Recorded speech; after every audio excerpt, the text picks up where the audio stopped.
Hello everyone. तो जैसा कि आपने नोटिफिकेशन तो देख ही लिया होगा, सहायक शिक्षक भर्ती के लिए सीजी व्यापम, जिसे हम पहले सीजी व्यापम बोलते थे, अभी क्या बोलते हैं इसको, सीजीएसएसबी, है ना, उस नाम से जानते हैं। तो उसके द्वारा सहायक शिक्षक के लिए नोटिफिकेशन जारी कर दिया गया है।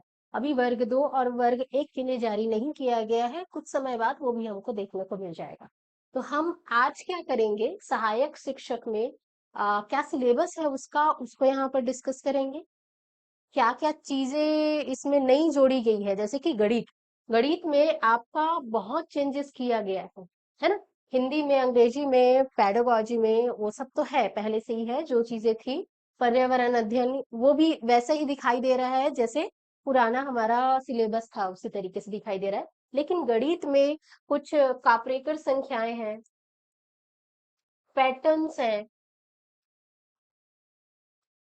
है ना।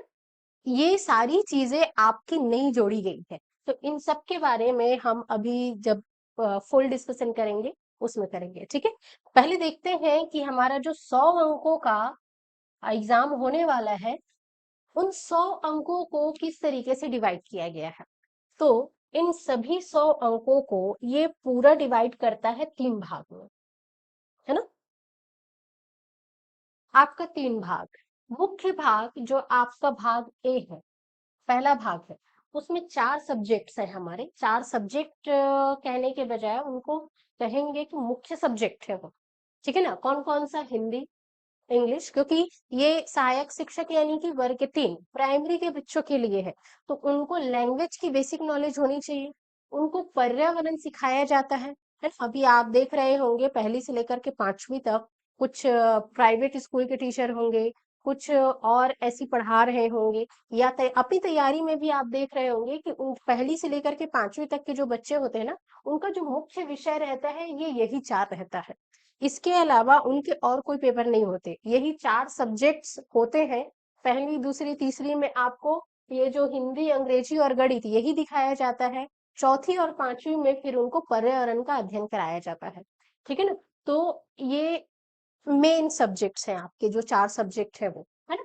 कितने कितने मार्क्स के हैं, तो ये जो हिंदी आपका आएगा, लैंग्वेज बहुत इंपॉर्टेंट है ना बच्चों के लिए, हम सीडीपी में भी पढ़ते हैं। हिंदी का जो मार्क्स है वो है 15 नंबर का, ठीक है। वैसे ही अंग्रेजी को अलॉट किया गया है 10 मार्क्स। गणित एक मेजर रोल प्ले करता है, 15 नंबर का इसमें डिसाइड किया गया है। आगे इसी को रीजनिंग के तौर पर हम भाग सी में भी देखेंगे, यहाँ पे भी 15, यानी 15 और 15 30 नंबर का आपका पूरा का पूरा गणित रहेगा, समझिए, है ना। एप्टीट्यूड और रीजनिंग मिला करके, प्लस रीजनिंग मिला करके आपका 30 नंबर का रहेगा, ठीक है। मैथ्स के अंतर्गत हम इसको लेंगे अभी के लिए, मैथ्स, एप्टीट्यूड और रीजनिंग को मिला करके, है ना। तो ये जो मैथ्स का पोर्शन है वो मैं आपको कंप्लीट कराते जा रही हूँ, कुछ आपको लेक्चर्स पहले से मिल गए होंगे, ठीक है। और जो गणित है वो 15 नंबर का हो गया। पर्यावरण अध्ययन आपका 10 नंबर का है,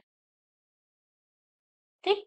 तो ये पूरा का पूरा आपका कितना हो गया, 30, 40 और 50। ये 100 नंबर के प्रश्न पत्र में आपके 50 नंबर कहाँ से आ रहे हैं, इन मुख्य जो 4 हमारे विषय हैं, पहली से लेकर के 5वीं तक के जो विषय है, कोर सब्जेक्ट्स है, वहां से आपके 50 नंबर के प्रश्न पूछे जा रहे हैं, ठीक है। अब उस 50 नंबर पे आप गणित पे विशेष ध्यान देंगे, ठीक है ना। हिंदी, इंग्लिश आप पढ़ते आए हैं, आपसे बहुत सारी चीजें बन जाती है, लेकिन चूंकि इस बार क्या किया गया है, इस गणित में ही बहुत सारे चेंजेस किए गए हैं, इसलिए हमको उस पर ज्यादा ध्यान देना पड़ेगा। चलिए आगे आते हैं भाग ब में, सेक्शन बी में। तो सेक्शन बी है आपका बाल विकास एवं शिक्षा शास्त्र, सीडीपी का, है ना। तो ये जो बाल विकास का है ये पूरा का पूरा मैं कवर कराते जा रही हूँ। शिक्षा शास्त्र भी आपको पूरा का पूरा कवर कराया जाएगा। शिक्षा शास्त्र के जो कुछ विषय हैं वो सर आपको सीपी सर पढ़ा देंगे, ठीक है। भाग सी में देखते हैं, तो भाग सी, अच्छा, भाग बी का जो ये सीडीपी वाला जो पोर्शन है वो कितने नंबर का है, 15 नंबर का है, ठीक है। इसका फुल डिस्कशन करेंगे आगे हम। सामान्य मानसिक योग्यता भाग सी में ये कितने नंबर का है, 15 नंबर का, तो ये 15 नंबर, और भाग ए का 15 नंबर मिलाकर के आपके 30 नंबर, ठीक है, बहुत बड़ा वेटेज है। सेकंड देखते हैं इसमें, तो कंप्यूटर कंप्यूटर आपका कितने नंबर का है? 5 नंबर का है। लेकिन अभी का जो पैटर्न आप देखे होंगे, कुछ व्यापम के एग्जाम्स आपने रिसेंट वाले देखे होंगे, उनमें कंप्यूटर को बड़ा ही डीप तरीके से पूछ रहा है। ऐसे पहले जो ऊपर ऊपर से पूछ देता था ना कि इसमें से कौन सा इनपुट है, कौन सा आउटपुट है, उस तरीके के बजाय थोड़ा सा टफ कर दिया है ना। ये कंप्यूटर हो गया। ये आपको सर पढ़ा देंगे। सामान्य ज्ञान आप जानते हैं कितना बड़ा पोर्शन है, और उसको कितने नंबर अलॉट किए गए हैं? 15 नंबर अलॉट किए गए हैं। इसमें आपका इंडियन भी आएगा, आपका छत्तीसगढ़ भी आएगा। ठीक है ना, तो ये बहुत बड़ा पोर्शन है आपका सामान्य ज्ञान का। ठीक है, चलिए, तो ये हो गया आपका ओवरव्यू। हम पहले चर्चा कर लेते हैं कि हमारे जो गणित में चेंजेस हुए हैं ना, उनके बारे में थोड़ा चर्चा करते हैं, उसके बाद फिर बाकी सिलेबस के बारे में बात करेंगे। एक अभी कुछ ऐप में दिक्कत आ रही होगी, जो एंड्रॉयड ऐप है उसमें सीजी मैथोलॉजी के, इससे रिलेटेड कुछ प्रॉब्लम्स आ रही होगी आपको। तो आप एक काम कीजिएगा, आप व्हाट्सएप कीजिएगा इस नंबर पे 8770183315। किसी को भी कोई दिक्कत आ रहा होगा ऐप से रिलेटेड, तो यहाँ पर, या आपको अगर कोर्सेज के बारे में जानकारी चाहिए, तो इस नंबर पे आप कांटेक्ट करके कॉल कर लीजिए, या तो फिर व्हाट्सएप करके आप पूछ सकते हैं। ठीक है, चलिए अभी हम डिस्कस करते हैं किसको? अपने मैथ्स को। चलिए, तो सबसे पहले जो चेंज किया गया है वो है यूनिट 1 में ही। आपको वर्ग 2 में भी जब सिलेबस डिस्कशन किया गया था, तो वहां पे भी आपको प्राचीन भारतीय गणितज्ञों के बारे में, यानी उनके इतिहास के बारे में बताया गया है ना। उसके बारे में लेक्चर आपको मिल जाएगी। ठीक है, ऐप में तो चालू हो गया है, और बाकी एक एक करके सारे जो टॉपिक्स हैं वो कवर किए जा रहे हैं। दूसरी चीज आते हैं क्या? गणित की प्रकृति। तो ये पूरा आपका पेडागॉजी है। ठीक है, ये पोर्शन और ये पोर्शन, ये दोनों, इकाई 2 और इकाई 3, यूनिट 2 एंड 3, ये आपके किस में आ जाएगा? पूरा का पूरा मैथ्स का जो पेडागॉजी है ना, उसके अंतर्गत कंप्लीट किया जाएगा। ठीक, इसके बाद मेन जो हम एप्टीट्यूड कहते हैं, जिसे मैथ्स कहते हैं कैलकुलेशन वाला, वो आपका यूनिट 4 से स्टार्ट होगा। तो यूनिट 4 में आपका कहाँ से चालू हो रहा है? दशमलव प्रणाली, डेसिमल सिस्टम से चालू हो रहा है। ठीक है ना, दशमलव लगाना, उसको भिन्न में कन्वर्ट करना, भिन्नों से कैसे चेंज करेंगे, ठीक है ना, ये सारी चीजें इसमें। और ये भिन्न वाला तो चलो तुलना है, लेकिन दशमलव बदलना और कैसे दशमलव प्रणाली कार्य करती है, उसके बेस पर ये वाला आपका पॉइंट पॉइंट 4.1 कंप्लीट हो जाएगा। इसके बाद देखें तो चेंजेस देखिए। पहले हमको संख्याएं पूर्ण, सम संख्या, विषम संख्या, अभाज्य, विभाज्य, इतनी संख्याएं पूछी जाती थी, है ना। लेकिन अभी जो चेंजेस किया गया है वो इन दोनों में है। ये आपका पहला और ये दूसरा। पहला क्या है? त्रिभुजाकार संख्या, और दूसरा है आपका कापरेकर संख्या।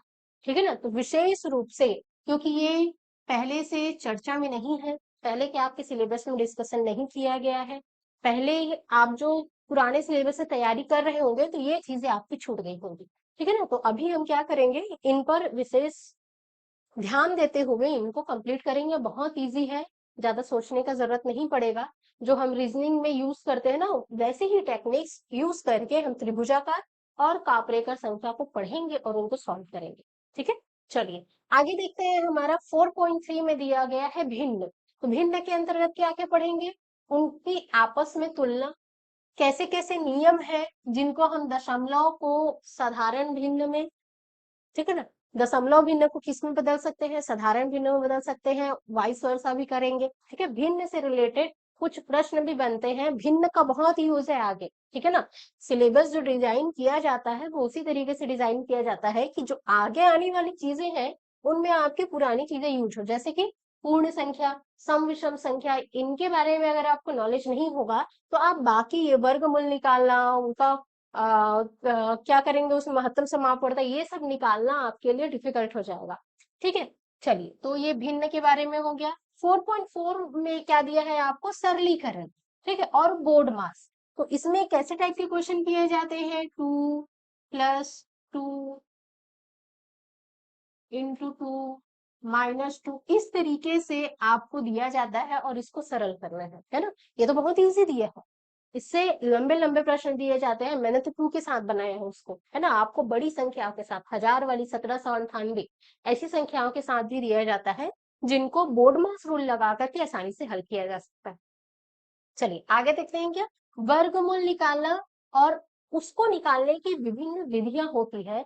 दशमलव संख्याओं की भी वर्गमूल निकाले जाते हैं, उन सबको कैसे निकाला जाता है, उन सबको हम जब पढ़ेंगे तब एक एक करके देखते जाएंगे। आगे है क्या आपका महत्तम और लघुत्तम समापवर्त है, और इससे संबंधित कुछ प्रश्न होते हैं, जल्दी सॉल्व करने के लिए कुछ ट्रिक्स होते हैं, वो सारे सूत्रों को हम देखेंगे। अगला है कि आपका माध्य, माध्यिका और बहुलक, ये जो पोर्शन है ना, ये भी आपका नया पोर्शन इसमें जोड़ा गया है। ये पोर्शन भी पहले के जो सिलेबस था ना उसमें नहीं था। ठीक है, कौन कौन सा पोर्शन आपका, ये पोर्शन हो गया, ये त्रिभुजाकार वाला हो गया, कापरेकर हो गया। ठीक, बाकी सारी चीजें तो आप व्यापम में भी पढ़ते होंगे, है ना, लेकिन इन चीजों को विशेषकर इस बार जोड़ा गया है। अगला देखते हैं हम क्या, प्रतिशत। प्रतिशत के बारे में भी आप पहले भी पढ़ चुके होंगे, ब्याज निकालना, लाभ और हानि से रिलेटेड जो प्रश्न होते हैं, अनुपात, ठीक है ना, चाल, समय, दूरी, इन सबू को तो एक ही क्रम में लिया जाता है। ठीक, इसके अलावा हम आते हैं किसमें, अब अपने क्षेत्रफल, परिमाप और आयतन। ठीक, तो 1 to 5 के लिए जो बच्चे होते हैं उनको भी ये सारी चीजें सिखाई जाती है ना। बड़े क्वेश्चंस को हल करके नहीं, उसमें ये नहीं देखेंगे हम कि कुछ चीजें हैं उनको बिसला करके नई चीजें बनाई जा रही है तो कैसे बनेगी, उस तरीके के बजाय कैसे सिखाएंगे वो, उस पे ज्यादा फोकस रहेगा। ठीक है ना, तो जो नए पैटर्न के आधार पर रहेगा वो उस तरीके से आपको इसमें सिखाया जाएगा। अब आते हैं एक और नया पोर्शन, जो क्या है हमारा पैटर्न। ठीक, ये वाला जो सिलेबस है, पैटर्न को पहचानना, 4.12, पैटर्न की पहचान करना, उनमें कौन कौन सी समस्याएं होती हैं उनका समाधान निकालना, उनके बीच में क्या समानता है, एनोलॉजी वगैरह जो हम रीजनिंग में पढ़ते हैं ना, वो सारी चीजें इसके अंतर्गत आपको दी जाएंगी। ठीक है ना। ज्यामितीय आकृतियां, तो ज्यामितीय आकृतियां 1 to 5 के बच्चों को अच्छे से आनी चाहिए, तभी वो जा करके फिर बाद में ही तो क्षेत्रफल निकालना सीखेंगे, है ना। उनको आकृतियों की पहचान जरूर होनी चाहिए, तो वैसे टाइप के क्वेश्चन इसमें दिया जाएगा। ठीक, अगला है निर्देशांक ज्यामिति। तो निर्देशांक ज्यामिति भी जो है वो इस बार ऐड किया गया है। ठीक है ना, पहले निर्देशांक ज्यामिति अलग से नहीं दिया जाता था, उसको बिंदु के माध्यम से, निर्देशांक के माध्यम से थोड़ी सारी चीजें दी जाती थी, लेकिन 5वीं तक ये सिलेबस आपको डिस्कस करने को नहीं मिलेगा ना। लेकिन आपको जब तक ये जानकारी नहीं होगी आप बच्चों को नहीं दे सकते, इसलिए व्यापम ने इस बार बहुत ही सोच समझ के सिलेबस को डिसाइड किया है। ठीक, तो ये सारी चीजें, ये जो आपको पिंक में दिख रही होंगी, ये सारी चीजें नई हैं और इनके बारे में हमको बहुत अच्छे से पढ़ना पड़ेगा, क्योंकि इनकी आदत अभी हमें नहीं है। ठीक है ना, जो पुराने पैटर्न के आधार पर पढ़ रहे होंगे उनके लिए तो ये थोड़ा सा मुश्किल नहीं जाना चाहिए, क्योंकि चीजें आसान है। चलिए अब इसी पे हम क्या करते हैं, रीजनिंग को भी एक बार देख लेते हैं, उसके बाद फिर सीडीपी वगैरह पे आएंगे। तो रीजनिंग वही है जो कि हम व्यापम के एग्जाम्स में देखते आए हैं, है ना। रिलेशन, तर्क लगाना, संबंध देखना, एनोलॉजी, आंकिक योग्यता, विषमता, विषम की पहचान करना, है ना, सांकेतिक भाषा, छुपे हुए चित्र, वर्ग और अंक गणित, है ना, ये सारी चीजें हम पहले भी व्यापम में देखते आए हैं। पुराने में तो रीजनिंग नहीं था। ठीक, रीजनिंग अलग से इस बार जोड़ा गया है। ठीक है, तो ये भी एक बड़ा पोर्शन है कि पूरा का पूरा 15 नंबर का रीजनिंग, पुराने पैटर्न को हटा करके, पुराने पैटर्न में क्या था आपका, मैथ्स दिया हुआ था, अब मैथ्स का पेडागोजी था, बस उतना ही था। रीजनिंग वगैरह अलग से पोर्शन आपको उसमें नहीं दिया गया था, ना ही उसका सिलेबस अलग से दिया गया था, लेकिन इस बार आपको रीजनिंग में अलग से 15 नंबर का रीजनिंग पूछा जा रहा है। ठीक है, बहुत बड़ा क्वेश्चन है 15 नंबर, लेकिन मैक्सिमम मार्क्स आपके 100 नंबर में मैक्सिमम जो दिया गया है वो 15 नंबर ही है ना, बहुत बड़े क्वेश्चन इसमें से पूछे जाते हैं। ठीक है। तो इन सब के बारे में हम अपने क्लासेस में डिस्कस करेंगे, कैसे निकालेंगे, किस तरीके से जल्दी इसको सॉल्व कर सकते हैं, ये सारी चीजें हम सीखेंगे। तो अब हम आ जाते हैं जो बाकी चीजें बची हुई है। अभी तो हमने ये देखा कि क्या क्या नई चीजें जोड़ी गई है, बाकी चीजें वही सी की वैसी है, ठीक है ना। तो उन चीजों पे भी एक बार डिस्कस कर लेते हैं। जैसे कि हमारा है हिंदी, तो हिंदी को भी दो पोर्शन में डिवाइड किया गया है। एक तो पूरा का पूरा हिंदी ग्रामर उसका, और दूसरा आपका क्या आ जाता है इसका, इससे रिलेटेड क्या आ जाएगा आपका, सीडी, हिंदी से रिलेटेड पेडागॉजी, शिक्षा शास्त्र, ठीक है। तो इकाई एक में जैसे कि हिंदी स्टार्ट कहाँ से होता है आपका, वर्ण विचार से, तो यहीं से ही स्टार्ट होगा वर्ण विचार। और व्यापम का पुराना सिलेबस है, ये यहीं से ही स्टार्ट होता है ना। वर्ण विचार से शब्द विचार है, फिर इसमें आपके जो तत्सम तद्भव शब्द है वो सारे हैं, मुहावरे लोकोक्तियां हैं, ये सारी चीजें आएंगी। शब्दों से रिलेटेड जितनी सारी आपको विलोम अनेकार्थी एकार्थी शब्द, वो सारी चीजें मिल जाएगी। फिर शब्दों के बाद आ जाता है क्या, शब्द रचना। शब्द रचना कैसी की जाती है, उपसर्ग प्रत्यय समास और बाकी सारी चीजों से। फिर शब्द बन जाएगा तो शब्द से पद, एक श्रेणी में आप देख सकते हैं कि किस तरीके से वाक्य तक पहुंचते हैं हम। तो पद और पदभेद संज्ञा, उसके प्रकार, कारक चिन्ह, सर्वनाम, विशेषण, क्रिया, ये सारी चीजें आ जाएंगी। ठीक। अब आते हैं क्या, वाक्य विचार में। तो शब्दों के बाद क्या आ जाता है, वाक्य। इसके बाद ये वाला जो पोर्शन है, रचना अपठित गद्यांश, ये आपको सीटेट में भी मिलता है, सीजेटेट में भी मिलता है ना। और लास्ट टाइम जो एग्जाम हुआ था उसमें भी इसको बड़ा ही इंपॉर्टेंस दिया गया था। रचना अपठित गद्यांश दिया जाता है, उसमें से आपको 4 या 5 क्वेश्चन दिए जाएंगे। आपको एक गद्यांश दिया जाएगा, जैसे कि आप स्कूल में भी पढ़ते आए होंगे, 12वीं तक आपको मिला होगा ऐसा, ठीक है ना। और टेट और सीटेट, सीजीटेट सीटेट दोनों में ही आपको इस तरीके के प्रश्न मिलते होंगे, तो आप मेरे ख्याल से यूज्ड टू होंगे इसके। चलिए आगे देखते हैं हम, क्या है ये, पेडागॉजी का पोर्शन है।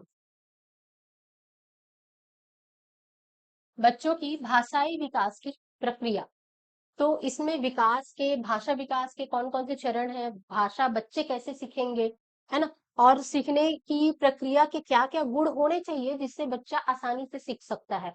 तो इन सब की चर्चा आपको अलग से जो हिंदी की पेडागॉजी क्लास होगी उसमें डिस्कस किया ही जाएगा। साथ ही साथ जो सीडीपी होता है ना, सीडीपी का जो एक अलग से पोर्शन रहता है, जैसे अभी हमने देखा वो 15 नंबर का अलग से पोर्शन है, उसमें भी ये सारी चीजें सिखाई जाती है, ठीक है। बच्चों में भाषाई क्षमता एवं उनका विकास, कोडिंग डिकोडिंग, संबंध, है ना, वाक्य संरचना कौशल, बोलना कैसे है, पढ़ना कैसे है, लिखना कैसे है, वो सारी चीजें इन सब के अंतर्गत आती है। और एक बड़ा ही इम्पोर्टेंट जो आपका आ जाता है वो है समावेशी भाषा कक्षा, बहुभाषिता। कि बच्चों में अगर बहुभाषिता है तो उनकी जो लर्निंग कैपेसिटी है वो धीरे धीरे विकसित होने लगती है। तो बहुभाषिता एक बहुत ही इम्पोर्टेंट आपका पॉइंट बन जाता है भाषा विकास में, ठीक है। इसके अलावा मूल्यांकन, भाषा, भाषा में मूल्यांकन कैसा होगा, भाषा क्षमता, मतलब बच्चे ने सीखा कैसे है, उनका भी आकलन करना पड़ेगा। वो सारी चीजें आपको यूनिट 10 के अंतर्गत देखी जा सकती, ठीक। ये हो गया आपका हिंदी का पोर्शन। अब हम देख लेते हैं थोड़ा सा इंग्लिश का पोर्शन, ठीक। तो इंग्लिश में भी जो पूरा है इसको 3 भागों में डिवाइड किया गया है। मेनली 2 भाग हैं इसके। पहला तो क्या आ जाएगा आपका, मेन इंग्लिश, जिसमें हम लोग ग्रामर और इंग्लिश का ग्रामर पढ़ते हैं, और ग्रामर के साथ साथ इसमें कॉम्प्रहेंसिव भी रहता है ना, ये आ जाएगा। और दूसरा क्या आ जाएगा आपका, इंग्लिश का पैराडॉक्स,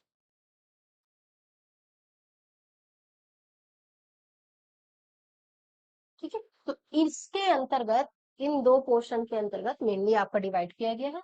ग्रामर पहला पार्ट, दूसरा कॉम्प्रहेंसिव, और इंग्लिश का जो पैरागॉजी होगा वो तीसरा पार्ट हो जाएगा। तो देखते हैं इसमें सिलेबस कैसे आपका डिसाइड किया गया है। कॉम्प्रहेंशन में आपका सीन तो नहीं, अनसीन प्रोज भी दिया जाएगा और अनसीन पैसेज भी दिया जाएगा, दोनों चीज पूछी जाती है इसमें, ठीक है ना। तो यहाँ से आपका बहुत बड़ा पोर्शन बन जाता है अगर 4-4 क्वेश्चन भी दिए तो 8 क्वेश्चन तो यहीं से आ गए आपके, ठीक है ना। कॉम्प्रिहेंशन, ग्रामर, वोकैबुलरी, ठीक है। इसके बाद जो दूसरा पार्ट है वो बहुत बड़ा है, पेडागोजी ऑफ लैंग्वेज डेवलपमेंट। जैसे हिंदी में पढ़ते हैं, सेम टू सेम हमको किसमें पढ़ना है, इंग्लिश में पढ़ना है। बस इंग्लिश हमारी लोकल लैंग्वेज नहीं है ना। हम आम बोलचाल की भाषा में इंग्लिश का उपयोग नहीं करते। इसके लिए बच्चों को सिखाने के लिए भी थोड़ा सा टफ लगने लगता है। लेकिन अगर इसका प्रॉपर तरीके से यूज किया जाए, टूल्स एंड टेक्निक्स यूज की जाए, तो आसानी से इसे क्या किया जा सकता है, समझा और समझाया जा सकता है। ठीक। तो इसके अंतर्गत एक्विजिशन आ जाएगा, आपका प्रिंसिपल ऑफ लैंग्वेज टीचिंग आ जाएगी। ये सारी चीजें आपको सिलेबस के अंतर्गत में देखी जाएंगी। लैंग्वेज स्किल्स कौन कौन से हो सकते हैं, वो सारी चीजें आ जाएंगी। सेफ और appropriate use of digital content, क्योंकि डिजिटल कंटेंट इतनी सारी हो गई है कि बच्चों को समझाना पड़ता है कि ये वाला आप यूज कीजिए, ये वाला यूज मत कीजिए, है ना। डिजिटल युग है तो चीजें भी बेतहाशा मिलने लगी है। ठीक है। मैथ्स का डिस्कशन हमने कर लिया है।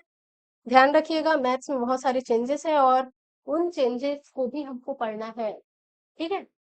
अब आ जाते हैं पर्यावरण अध्ययन पे। तो पर्यावरण में भी ऐसे ही 2 पार्ट है।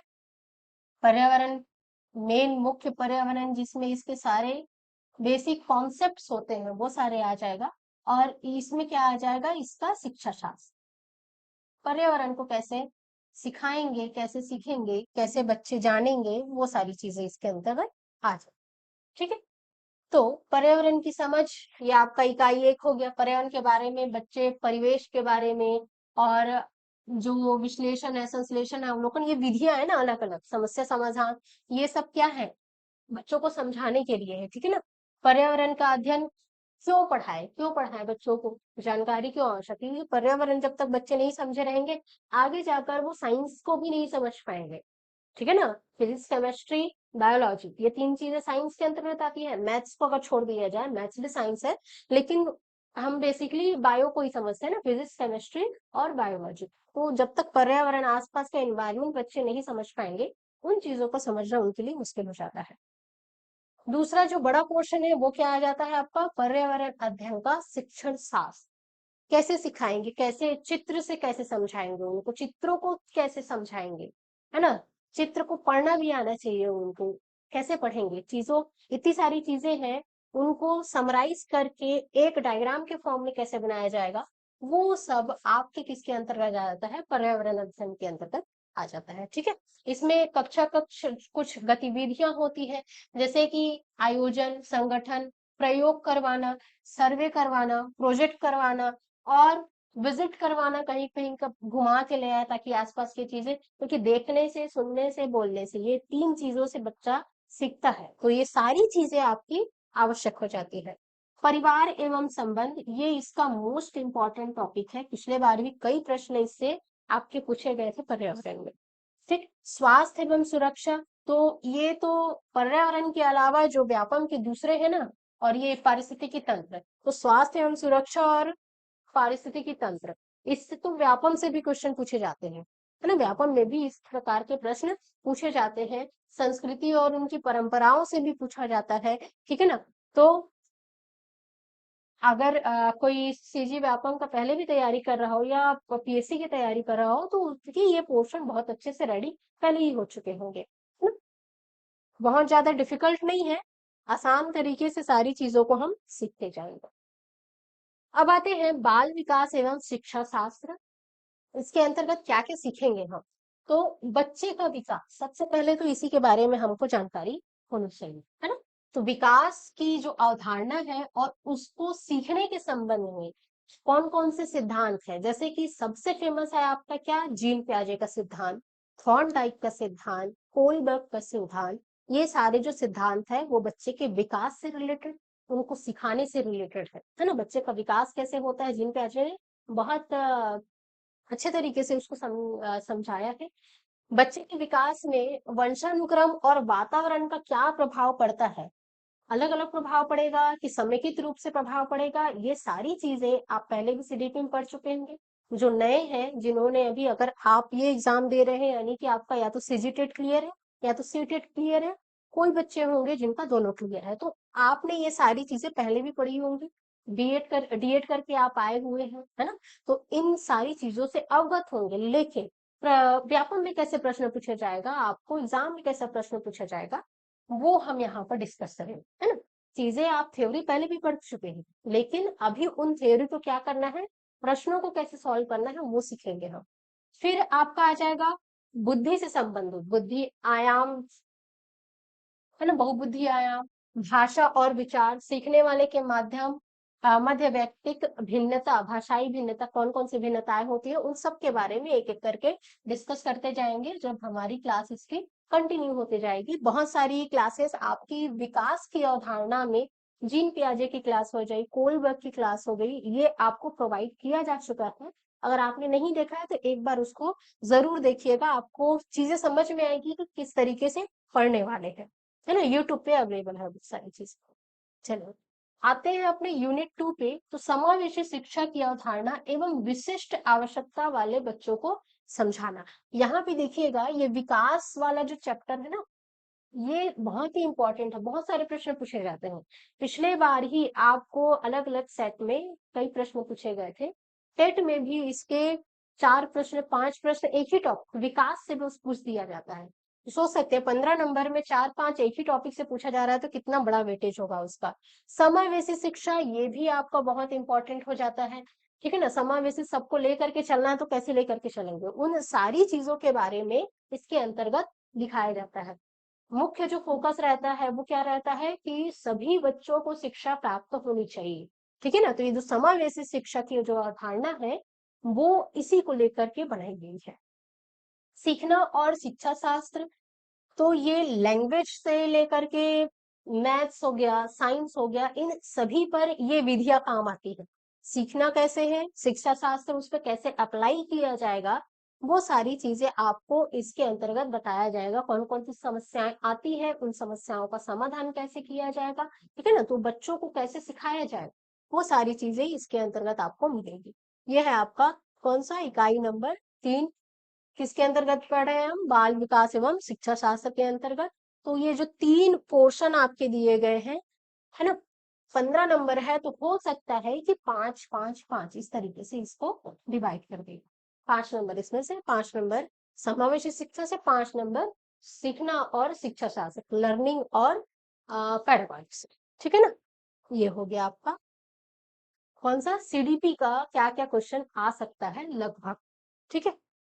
अब देखते हैं रीजनिंग। रीजनिंग के बारे में हमने पढ़ लिया कि ये जो है अलग से एक तो जोड़ा गया है, पहली बात, पहले नहीं था। दूसरी बात, वही सारी चीजें हैं जो कि आपको व्यापम में मिलती है, तो बहुत ज्यादा मेहनत नहीं करना है, बस क्या करना है, न्यू पैटर्न के अकॉर्डिंग, है ना? पुराना पैटर्न तो अब बहुत कम पूछ रहा है, न्यू पैटर्न के अकॉर्डिंग हमको इसको तैयार करना पड़ेगा, ठीक है? रीजनिंग को भी न्यू पैटर्न के हिसाब से ही हमको पढ़ना पड़ेगा, ठीक? कंप्यूटर के बारे में हमने चर्चा की, कंप्यूटर आ रहा है आपका 5 नंबर का। 5 नंबर का दिखाई बस देता है, लेकिन इसका सिलेबस बहुत बड़ा है, ठीक है? तो सर के द्वारा, सीपी सर के द्वारा आपको ये कंप्लीट पूरा का पूरा कराया जाएगा। अभी का जो नया पैटर्न है उसके हिसाब से कराया जाएगा, और सिलेबस वही है जो कि व्यापम में चलता आया है। कंप्यूटर का परिचय हमेशा से रहता है, कंप्यूटर के भाग, इनपुट आउटपुट, ये सारी चीजें, है ना, पेरिफेरल डिवाइसेस जो होती है, वो सारी चीजें उनमें पूछी जाएगी। प्रिंटर के प्रकार, ये तो हमेशा से मोस्ट आईएमपी टॉपिक रहा ही है। ऑपरेटिंग सिस्टम, कार्यालय उपयोग हेतु, तो इसमें आपको वर्ड, पावर पॉइंट, इनसे रिलेटेड प्रश्न पूछे जाते हैं। अभी जो पैटर्न आ रहा है ना, उसमें एमएस पावर पॉइंट में कैसे डिजाइन करेंगे, वो सारी चीजों को भी दे दिया था, क्रम से जमाइए, है ना? तो बहुत ही इंपॉर्टेंट हो जाता है यहाँ पर। इंटरनेट का उपयोग, इंटरनेट का उपयोग तो मेल के ऊपर, ठीक है, जो हम ईमेल बनाते हैं या ईमेल भेजते हैं, उसके ऊपर कई प्रश्न पूछे जाते हैं, ठीक है? तो है तो छोटा सा, मतलब 5 अंक का भले ही इसका वेटेज है, लेकिन आसान प्रश्न इसमें से नहीं पूछे जा रहे हैं अभी जो देखा जा रहा है उसके अकॉर्डिंग। इसके अलावा आपका एंटीवायरस और कंप्यूटर, ये भी बहुत ही इंपॉर्टेंट है, ठीक? मल्टीमीडिया का उपयोग, storage devices, search engine, search engine भी आपका इंपॉर्टेंट है, ठीक है ना? तो ये जो इम्पोर्टेंट टॉपिक्स हैं उसमें से एक एक नंबर तो आप मान ही लीजिए कि एक एक प्रश्न तो पूछे ही जाएंगे। ठीक, अब आते हैं हमारे 15 नंबर वाले सामान्य ज्ञान पे। अब 15 नंबर वाले इस तरीके से क्यों बोला जा रहा है, क्योंकि वॉट अंडर द स्काई, उतना सब कुछ भर जाता है किसमें, सामान्य अध्ययन में, है ना। सामान्य ज्ञान में वो सारी चीजें आ जाती है जो हम जानते भी हैं और जिनके बारे में हमको जानना भी चाहिए। ठीक है, तो इसमें क्या आ जाएगा, संवैधानिक प्रावधान बोला है, यानी कि इसके अंतर्गत आपका क्या आ जाएगा, पूरा का पूरा राज्य व्यवस्था। ठीक, इतना बड़ा पोर्शन है ये। ठीक है, इतिहास आ जाएगा, भूगोल है, अर्थव्यवस्था है, तो सारी चीजें, साथ ही साथ विज्ञान भी है, देख लीजिए, भौतिकी, रसायन और जीव विज्ञान तथा वनस्पति विज्ञान से संबंधित मूलभूत जो जानकारियां होती है वो सारी चीजें भी आ जाएगी। अभी आपने देखा होगा प्रयोगशाला का जो एग्जाम हुआ है उसमें किस तरीके से विज्ञान को पूछा गया है।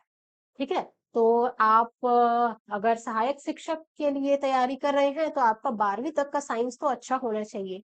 ठीक है ना, क्योंकि 12वीं बेस पे भी सहायक शिक्षक का एग्जाम दे सकते हैं।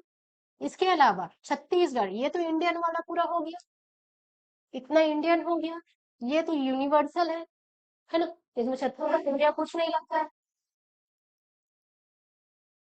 फिर छत्तीसगढ़ की जो आपकी सामान्य अध्ययन है वो भी पूरा वही सारी चीजें जो इंडियन में पढ़ते हैं, राज्य व्यवस्था भी उसकी, इतिहास, भूगोल, सारी चीजें। इसके अलावा मोस्ट आईएमपी आपका क्या आ जाता है, नई शिक्षा नीति 2020, और इसको प्रारंभिक शिक्षा के लिए हमको पढ़ना है, स्कूल शिक्षा भाग 1 के लिए, यानी कि प्राइमरी लेवल के लिए पढ़ना है। ठीक है ना, आपको सहायक शिक्षक के लिए इसको प्राइमरी लेवल के लिए पढ़ना है, भाग 1 को बस पढ़ना है। ठीक, तो ये पोर्शन हो गया क्या आपका, पूरा का पूरा सामान्य अध्ययन का 15 नंबर का इसमें से प्रश्न पूछा जाएगा। ठीक है ना, तो 1 से 2 नंबर तो आप यहीं से ले लीजिए। ठीक है, अब इनको भी वैसे डिवाइड किया जाएगा। ठीक है ना, तो ये आपका पूरा का पूरा सिलेबस आपको मिल गया है। आप व्यापम के साइट से जाकर के सिलेबस डाउनलोड कर सकते हैं, ऐप से जाकर के सिलेबस डाउनलोड कर सकते हैं। ठीक है, इसका लिंक आपको दे दिया जाएगा, वहां से आप ड्राइव से भी इसको डाउनलोड कर पाएंगे। ठीक, तो इस तरीके से हमने देख लिया कि बहुत सारे चेंजेस इसमें किए गए हैं, खास करके मैथ्स और रीजनिंग वाला पोर्शन। ठीक, तो धीरे धीरे हम इसका क्लासेस आपके लिए लाते जा रहे हैं।